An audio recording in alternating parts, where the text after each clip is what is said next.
فقر و فاقہ غربت کی وجہ سے اولاد کو قتل کر دیا جاتا تھا۔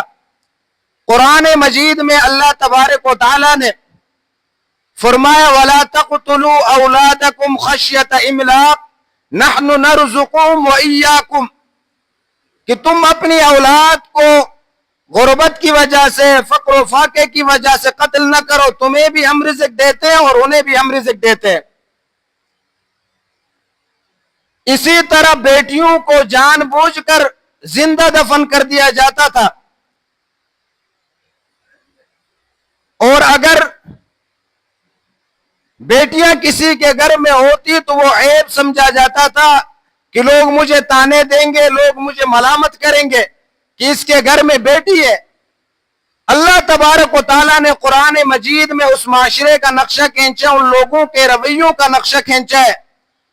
قرآن مجید فرقان حمید میں اللہ تبارک و تعالیٰ فرماتے ہیں وَإِذَا بُشِّرَ أَحَدُهُم بِالْأُنثىٰ ظَلَّ وَجْهُهُ مُسْوَدًّا وَهُوَ كَظِيمٌ، جب کسی کو یہ خبر دی جاتی کہ تمہارے گھر میں بیٹی پیدا ہوئی ہے تو اس کا چہرہ سیاہ ہو جاتا تھا اور اس کے دل غصے سے بھر جاتے تھے۔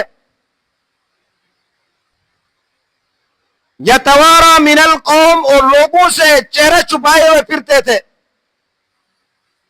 ایمسکو علی ہون ام یدسو فی التراب، کہ بیٹی کو پالنے کے بعد ضلالت اٹھانی پڑے گی، اسے مٹی میں دبا دیں۔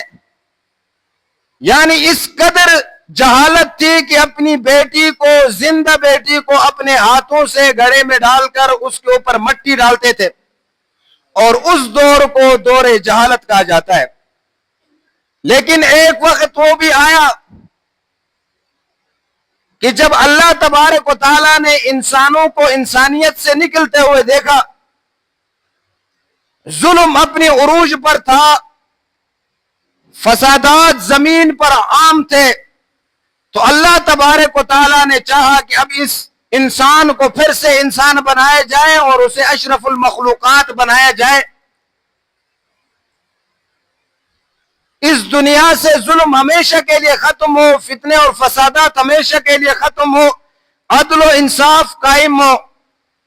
اس عدل و انصاف کو قائم کرنے کے لیے، ظلم کے اندھیرے کو ہمیشہ کے لیے ختم کرنے کے لیے رسول اللہ صلی اللہ علیہ وسلم کو مبعوث فرمایا۔